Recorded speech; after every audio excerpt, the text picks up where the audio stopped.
All right, I think we'll go ahead and get started. Thanks for coming this morning to our One Sioux Falls Media Brief. We got a couple topics we're going to cover this morning. First, we're going to talk about some things and developments we've seen at the link now that we're knocking on 3 years of the link being open. We had a milestone that we hit last month we want to talk about, and then after that, we'll take questions about the link, and then we're going to hit a second topic about homelessness and introduce our Homelessness Services Coordinator and talk about some of the work the city's doing on that front. So as many of you know, and you can't see this if you're watching this online, but I look out the window right there behind me and I'm looking at a building that we call the Link.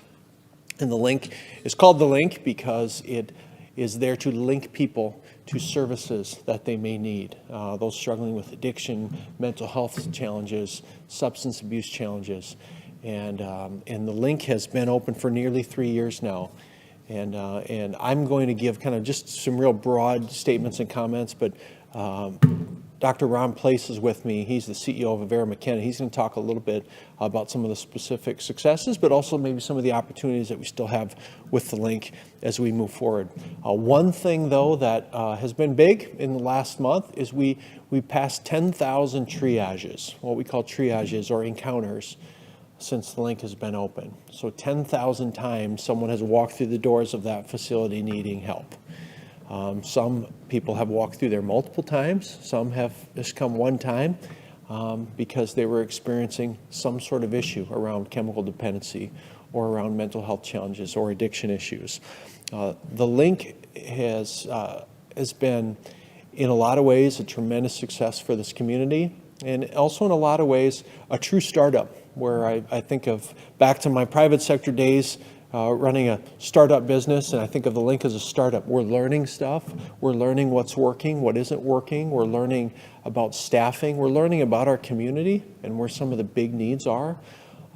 We're learning about some of the distance challenges we have with our partners at Avera, who serve a very large behavioral health population out at 69th and Louise, and we're downtown here, and sometimes there's triaging that has to happen. And so there's just a lot of things we're learning and improving on as we go.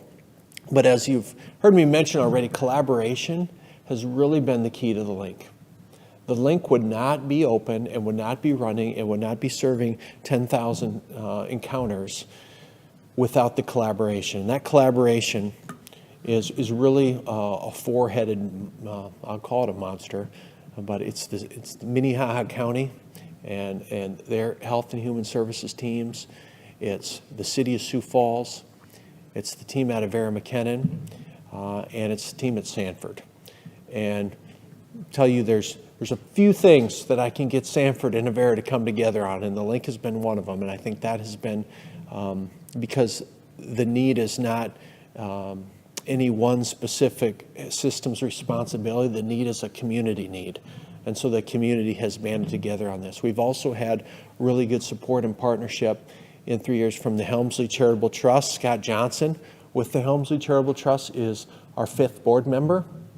Dr. Place, myself, Commissioner Dean Karski, and Paul Hansen, the president of Sanford here in Sioux Falls.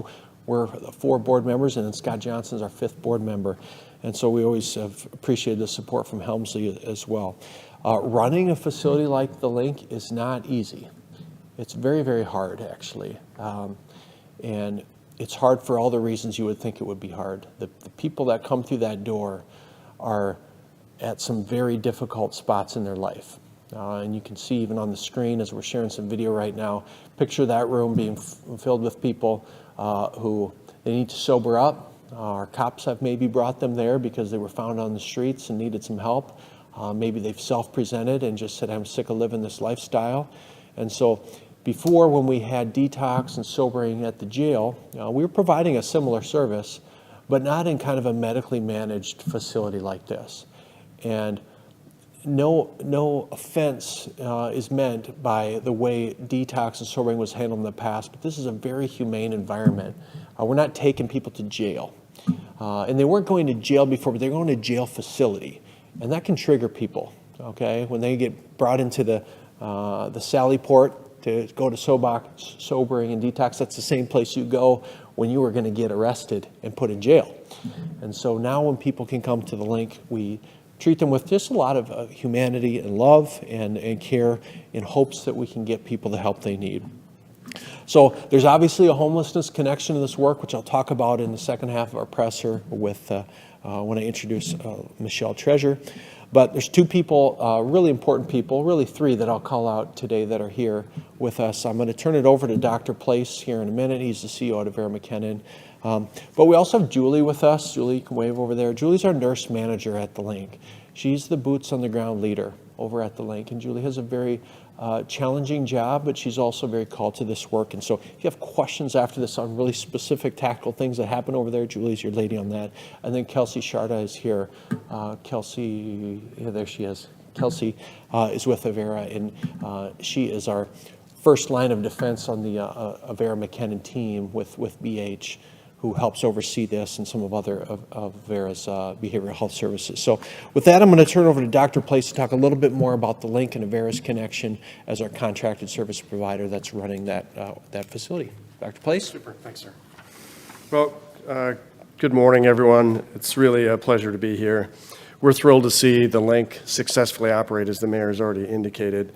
And what an incredible milestone, truly. 10,000 triages in about 33 months. The mayor mentioned almost 3 years. To be June is when we'll hit our third anniversary.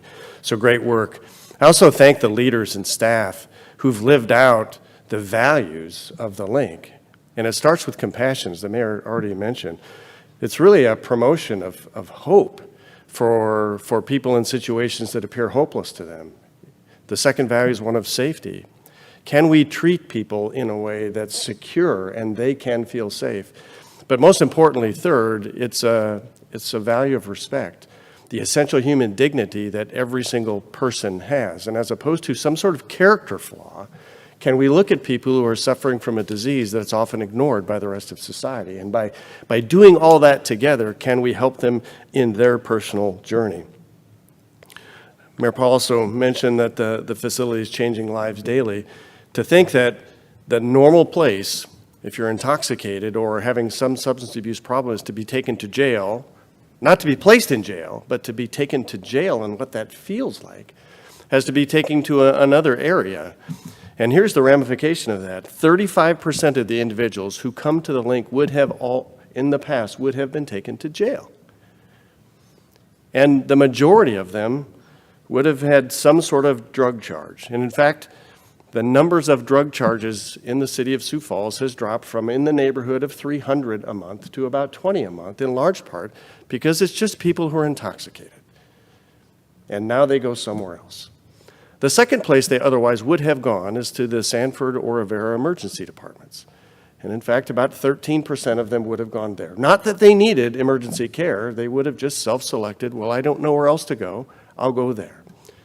And sadly, about a half of them would have gone nowhere. They would have stayed on the streets, in the cold, by themselves, with no therapy at all. So one of the biggest challenges, though, to deal with this crisis is staffing. And we can talk about that more if anyone's interested, but not many people are actually called to do this work. And so Mayor already introduced Julie, who is called to do this work, and we have a very small but mighty team who feel similarly called to do the work. But it's hard to find enough people to be able to do it. For those who might know, the Triage Center focuses on three different things. The first is crisis stabilization. So it's a mental health crisis that doesn't require an inpatient admission and yet not a safe place for them to go. Crisis stabilization. The second is sobering. So acutely intoxicated, not really safe to be anywhere by themselves, and can they sober up? And the third really is medical management of addiction and withdrawal symptoms. And all three of those are important points of that work. We're seeing a community benefit from the law enforcement. It used to be when the officers would bring someone to the jail, that would take a significant amount of time. As opposed to now, there's a handoff. And the law enforcement officers are very quickly back on the street. Second, there's a hospital benefit for people not using emergency services in the hospitals, for which they don't really need. Third, there's a human benefit. As I mentioned, 49%, almost 50% of them would have gone nowhere. Well, it gives them a place to go. So no matter how you look at it, in any part of our community, there's a benefit to it. I'll give you some nationwide statistics. 15 million people in the United States are addicted to alcohol. 15 million. And yet less than 8% receive treatment. Our community is no different from those statistics. The majority of people just don't get care for it. So the stigma is real, yet as I mentioned, substance abuse, not a character flaw. It's a disease that requires treatment. And because withdrawal can be a difficult and serious health risk, medical care and supervision is sometimes required. I'll give you a story about that. We've recently had an individual be triaged. In fact, over the course of a few weeks, he was triaged a couple of dozen times. And on that ultimate triage, it was apparent that outside intervention was necessary, so an involuntary commitment was done to allow him to completely sober. And that's what an involuntary commitment will do. And at that point, he was offered the opportunity for an inpatient rehabilitation stay, and his personal decision was, it is important enough to me, thank you for allowing me to become completely sober, thank you for allowing me to make a decision on my own, I actually do think I need help. And not only did he seek treatment, he stayed for the entire duration of that treatment, came out of it with a new attitude, a new ability to now get a job, to get housing, all the other things that were barriers to him for which he was hopeless. And now he has hope. Now he has a job. And yet to this day, granted it's only been a few weeks, to this day he remains sober. And I could tell you stories like that over and over and over again over the last 3 years. It's typically not a single triage that leads to that decision to become sober. It's often multiple trips and multiple involvements, and quite frankly, then trust with the staff that leads to that decision, that personal decision to seek a road to recovery. As the mayor also mentioned, this is a team effort working with our community partners. So we could not do this alone, that's for sure. So I'm thankful for the mayor's support. I'm thankful for the county's support. I'm thankful for Sanford's support. And the Avera team remains committed to this work. So thanks for the opportunity to share a little bit about this momentous occasion with more now than 10,000 triages. We're grateful to be part of the community. Mayor. Thanks, Ron. All right, so just in closing on the link, one thing I think that's important to point out is, Dr. Place mentioned that only 8% of people seek treatment of the 15 million that are suffering from alcohol addiction. One of the big barriers to that is often the cost of that and the access to that. Through the support and leadership of Councilor Marshall Selberg, we have a fund. It's called our Operation Hope Fund, which provides funding to people who maybe they need the first down payment for treatment assistance, or maybe they need a down payment on a place to stay to get out of an environment that is fueling their addiction. Maybe they just need a ride and a Lyft ride paid for to get them somewhere. So we have a fund that's able to be used at the discretion of the Link staff to help with some of those services and supports. I want to thank Councilor Selberg for continuing to be a champion for that work. So in closing, I'll tell you why this work is sometimes frustrating. And if one of our police officers is here, I'm sure he or she would echo this. He mentioned a couple dozen times this person had been at the Link. And that can get frustrating for staff because sometimes they see the same people day after day and are wondering, what are we doing here? Here's Jim Bob again, and we've seen Jim Bob every day this week, and Jim Bobs need to sober up every day this week. But you never know when it's going to be that time when he's going to make the decision and say, I can't live this lifestyle anymore. I want to make a change. So, the old story about the starfish, you can't save them all, but you can make a difference for that one and throw it back in the ocean. And that's really, if I had to summarize what the Link is about, we just never know when that person who comes through the door is going to be the one. Today is going to be the day. And so we keep doing that work, and the staff keeps doing that work day after day. So with that, we'd certainly take any questions you have on where we've gone the last 3 years and crossing that 10,000 triage mark. And if Julie would like to come up as well, you may have some insight as well in case they have questions, so come on up. Yeah. Any questions? Yeah. Yeah, I have a few. You touched on staffing. Staffing's historically been very difficult at the link. Can you give us a status on sort of, has it gotten better? Has it gotten worse? How many openings do you have? Just give us some sense of where we are with staffing. Yeah, well, I can address that. Over time, it waxes and wanes. We've never been fully staffed with the community members working in it, so we've used a thing we call travelers, which means we pay someone to come from far away, pay them a little bit more, they stay here now. That's still the case now. We have a very small number, but we continue to require travelers to fill out our entire staff. I'm not aware of any time over the nearly 3 years that we've been without travelers, but it's a pretty small number right now. There were early on, there was in one particular incident where we had to up the security, went back to having a uniformed presence on site. Is that still the case? Have there been any other incidents?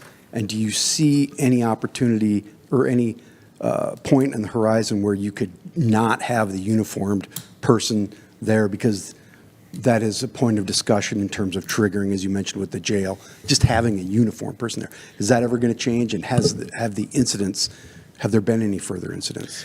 I don't think you'll ever see a point when you're dealing with the people we're dealing with at the link that we will not have security there. For the protection of this staff and honestly the other patients that we're serving there, you have to have security. Avera's ER has security, Sanford's ER has security around the clock, and so we're no different here. So I don't see that changing.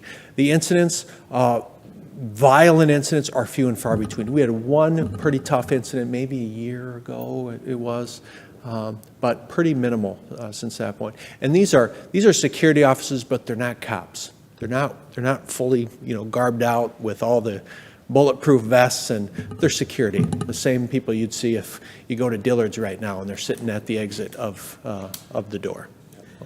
One of the other big problems that you identified early on was just not having enough places to refer people to. Being a triage center, the point isn't to keep people there, it's to get them the help they need. And I'm wondering if in the last year you've seen any progress in that area, or what do you need to make that element better? Well, I'll touch on it briefly, but I would love to hear Dr. Place's input on that. I mean, Avera is contracted to run the link, and they're not making money on this thing. In fact, they might lose money this year because of what we're having to pay traveling nurses. This is mission work.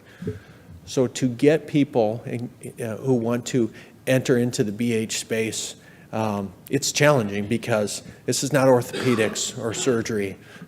This is from a revenue model standpoint, a difficult place to operate. So could we use more referral places? Absolutely. If there's a business or an organization or an expansion effort, which these guys continue to pour in their expansion efforts on BH, we'll do all we can to support that, because that's the key, is the ability to link people to other services. Because we're just a short-term crisis stabilization, like, what do you need? We don't want you to stay here. We want to get you out and get you help. So maybe you can speak to that too, and maybe some of the efforts you're doing to expand BH at 16th Louise and others. Yep, sure. So multifactorial part of that question, as the mayor mentioned, payers are not really looking for this sort of thing to do, which means in the private sector, it's not a revenue generating thing. So the likelihood of finding plenty of beds always is not in the immediate future for America, I don't think. That said, whether it's referrals for long-term inpatient behavioral health services or residential treatment facilities for substance abuse, it's not better, it's not worse. The backlog, the waiting lists, those sorts of things are relatively stable, and they have been for several years. And I don't anticipate that to change. As the mayor mentioned, part of our program will be to build out the remaining shell space in our behavioral health hospital, so that for other involuntary commitments statewide, there'll be more space for them. That we believe that construction will begin yet this spring, and by the end of this calendar year, give or take, we expect that to be finished. So we will have more capacity for general behavioral health. We won't have more capacity in our system for our residential treatment facility. That remains largely full all the time with a waiting list to get into it as well. You said it's not money-making. I don't think anybody expected it to be money-making, but there is some financial savings for Avera and Sanford, that there was some ability to put a number on that at one point. Can you give us some idea of? Yeah, well, as I mentioned, approximately 13% would have gone to an emergency department because those are largely what we call no-pay patients. You're right, we don't have that now as a draw from our organization, but I can assure you that what we contribute as members of the organization exceeds what we would have saved by not having them, or by having what we are saving by having them not come to our emergency department. Do you have an estimate on how much you do Not save? with me, I don't know. Okay. Can you just briefly touch on, you have expanded, Avera has expanded its crisis behavioral health center. How do those two things work together? Is there overlap there, or do those things work in tandem? Just explain that. Well, yeah, it's all part of a continuum. So at the behavioral health hospital, we also have an urgent care center. So if people come there and they don't meet admission criteria, then they would be let go. They would be discharged from the urgent care. That said, if in that urgent care center they're felt to not meet admission criteria but still need some sort of crisis stabilization, then they could come from the behavioral health hospital actually over to the link, and that's happened before. Or there are people who believe that they just need somewhere to go, and they come to the link for its crisis stabilization, who actually meet inpatient criteria, who would then be admitted to the behavioral health hospital. So it's an integrated part of behavioral health care to service the city. I'm not exactly sure I'm understanding your question, other than to say that it's all part of an integrated system. I think because I know you'll ask questions all day. Anybody else have any questions in here? So since you guys started 3 years ago, what would be one major area that you're like, we didn't know this going in, but this area has improved so much? Has improved? I will answer. I think the just overall process of sobering and how that was handled before and how it's handled now in terms of the treatment of the folks not having to go to a jail setting. I think that's a big deal. So that, to me, is a way better experience. And not that we're trying to provide white glove experience for detox, but it does make people more apt to want to maybe take a step or make a move towards what got them there in the first place, because now we have services available to them, options available for them to make a decision to say, hey, I don't want to be in here again. I didn't have that before. So that's been a huge, huge win, I think, for the community. And then what's an area that you want to improve on in the future? Well, for me, there's several, but one is we are not seeing as much mental health kind of stabilization as we thought we would. Most of what we're seeing in there is people dealing with alcoholism and addiction and detox and sobering. And so people experiencing mental health episodes, we thought we'd see more people coming in experiencing mental health issues. A lot of times they're going to Avera's BH facility directly and bypassing the link altogether. So we're still figuring out what that could look like. Maybe there's an awareness we have to do to make sure people understand that this is a place that you can start that process if you're experiencing mental health challenges. So, yeah. All right. Any other questions? Okay. Well, thank you to the Avera team. Appreciate you being here. Thank you. Related to this topic, then, I want to just move into the second part of this, which is regarding homelessness. And probably 6 to 8 months ago, the city made a decision to start to get a little more actively involved in kind of the service framework around homelessness that exists in Sioux Falls. We have a lot of different partners with our nonprofits, Bishop Dudley, the Union Gospel Mission. We have a lot of different partners with the county, with places like ICAP that all do homelessness work. But I'll tell you that the city oftentimes gets asked, it's the number one question I get asked, what are you doing about homelessness? It's the number one question. Had a Boy Scout troop last night before a city council meeting. 3 of the kids want to ask, what are you doing about homelessness? And so they see it as the city's issue. And it's like, it's not the city's issue, it's our issue. It's county, it's city, It's nonprofit partners. And so we historically have not had someone dedicated to that work within city government. So we put together a job description, and we hired our first Homelessness Services Coordinator in the city. And her name's Michelle Treasure. I'm going to introduce Michelle today to you, and she's going to tell you a little bit about her work. She's only a week in to a new position, so don't expect any earth-shattering announcements from her, other than we now have someone in this chair to be doing this work. We're doing more things in the city, like the homelessness task force that was formed, and some of the work we're now doing with Urban Indian Health, with the street outreach team. We need someone in the city that oversees that work and helps work with Urban Indian Health. We provide funding to the Helpline Network of Care through a ordinance that was approved last year, and funding that was approved. We need oversight of that. How is that working? The Network of Care, of course, is basically Salesforce for homelessness. Okay, I'm putting my business hat on. When someone gets homelessness services at Bishop Dudley, and the next night they see them at this place, and the third night they see them at this place, we need to be able to log in and say, what's been the path of that person over the last 3 nights? What has been given to them, and where do the gaps exist? So that network of care piece is very important. Michelle's going to be working on that. But we've also continued to partner with places like Bishop Dudley and ICAP, most recently with the purchase of the Old Children's Inn over on West Avenue to provide the Bishop Dudley Center for Families, where homeless families will now be able to get the help and housing that they need, short-term housing assistance. There's actually going to be an a ribbon cutting on April 19 for that, so we're very excited to continue the momentum around that facility. Homeless families do not belong in our downtown. They do not belong at Bishop Dudley. It's not a great place for families. So if we have little kiddos who, no fault of their own, are experiencing homelessness, we got to get them out of that environment into a safer environment, and this will do that. So a little bit about Michelle, who's going to be leading this work. She was most recently in the leadership team at Call to Freedom. Prior to that, she was with Landscapes. That's our golf provider. I don't know if you golf. Lifescape. It brings just a wealth of experience in social services, great relationships to this role, and so we're really excited to have you. So I'm going to introduce Michelle, let her come up and tell you a little bit about herself, her background, and where we're going with this work. So welcome, ma'am. Thank you.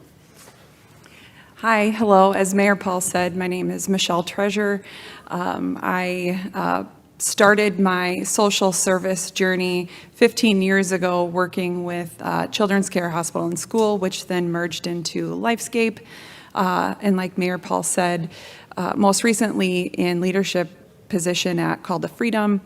Within that role, I really got to understand what the community of Sioux Falls has to offer the people that live here. But what I also understood is that a lot of people just really don't know about all of the resources. So my passion really lies in that collaboration, the relationship building, and developing workflows so that people within our community really do know what we have to offer for them and are able to utilize those resources to, per se, maybe become sheltered or find housing. So this journey is very exciting for me. It's new. As Mayor Paul said, we have a lot of people working on this cause within the community, a lot of great expert providers and resources that are providing housing and resources to those individuals. So hopefully my role can just really be a liaison between those organizations to look at the data, figure out what we're seeing. No one really is taking data on this at all. We don't have good numbers to support the different types of populations that we're seeing and where they're living and why. And so the first steps with this position is to really look into some of that, figure out how to analyze that data and create solutions so that we can hopefully see some change in this area. So we're glad to have you. It's not a new challenge. I will say, and I've said this before, that when I talk with other mayoral colleagues, specifically ones that are in similar sized communities, I think of Mayor Frank Scott. He's become a friend. He's the mayor of Little Rock, Arkansas, very similar sized community. Number one issue, he's dealing with homelessness. When I talk to colleagues at different conferences I go to, the mayors say, homelessness, homelessness, homelessness. What are we doing about homelessness? It's a challenge that every community experiences as your community grows. And the last several years, one of the things we've done to address that, while we're connecting with the link, is the link. A lot of the people experiencing homelessness have some underlying addiction issues that there's kind of differing philosophies. Do you house them first, or do you treat the addiction issues first? I don't think it's an either or, it's kind of a both and. And so we're going to continue to look at different services and different leaders who can help us make sure that while we will never be a community that probably entirely eradicates homelessness, I think we can do a good job of controlling it, making sure we provide the right services, and making sure that the people who need it get the services they're after. So thanks for coming. Answer any questions you may have about Michelle or this position or the way that she'll work with our community partners. Mr. Mayor, this question's for you, and that is, it kind of surprised me when you said that homelessness was the #1 issue that people ask you about. Can you expound on that? Is that really true? It's very much true. It's the number, and I'll tell you why, Tom, because it's a visible problem. People don't see that our sales tax revenue is down. They don't see that, okay? They see and feel potholes, and they see homelessness. Those are literally the two biggest things people talk to me about. We've had an easy winter, so potholes are good. So that leaves homelessness. And that's because it's a visible thing you can see. You can see people when you go to the downtown library that you can probably identify as maybe struggling with homelessness. You can see it when you're in our downtown. You can see panhandling at our interstate exchanges. So it's a question I get asked a lot, and it's a complicated answer when people say, what are you doing about homelessness? Well, it's no home runs. It's just a ton of singles. Hiring Michelle's a single. The link is a single. Bishop Dudley Center for Families is a single. I mean, we just keep hitting singles in hopes that we'll just continue to score runs. What was it about Michelle that made you say this is the person for that position? Well, a lot of things about Michelle. One, she has a kind of a demonstrable track record of leadership in social services world, which is very important. I also think she has the right kind of balance of empathy, but also we have to give people a hand up too. So there's kind of two philosophies I see a lot of times with homelessness. Some is, well, they should get a job. We got tons of jobs. There's all places you can get a job in Sioux Falls. It's their own fault. And there's other people who say, they can't work. We should expand our shelters and build bigger shelters because we should care for these people. Well, the balance is in the middle somewhere.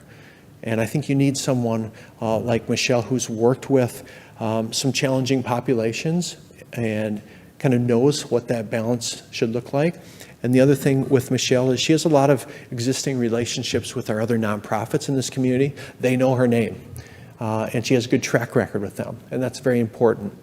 I can talk with Madeline Shields down at Bishop Dudley, and she knows who Michelle Treasure is, and they have a relationship already, so she'll be able to hit the ground running pretty quickly.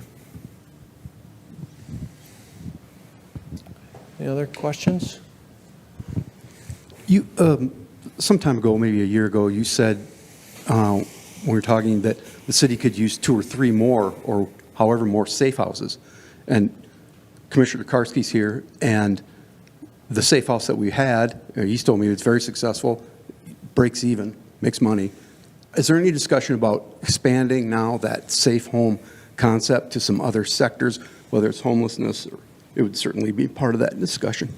Well, the safe home concept is specifically related to addiction, people who are chronically addicted and really don't have any desire to change. And so, yes, I would love if the county would call me today and say, hey, we want to put $10 million towards 2 more safe homes. But those are dramatic expenses to incur. And I think a lot of times with issues like homelessness, or even a safe home, is that the county's entire expense to bear? Is that the city's expense? Is it our healthcare partners who those folks are taking up beds in their ER? Where does the funding for that come together? How do we collaborate? So it's not off the table. Is there any plan right now to expand and build more safe homes? No. there's not. But I would love to see that happen in the future if the funding would be there. All right, any other questions? Great, well, thanks for coming. Feel free to grab Michelle if you want to say hi to her afterwards, and we'll talk with you soon. Thanks again.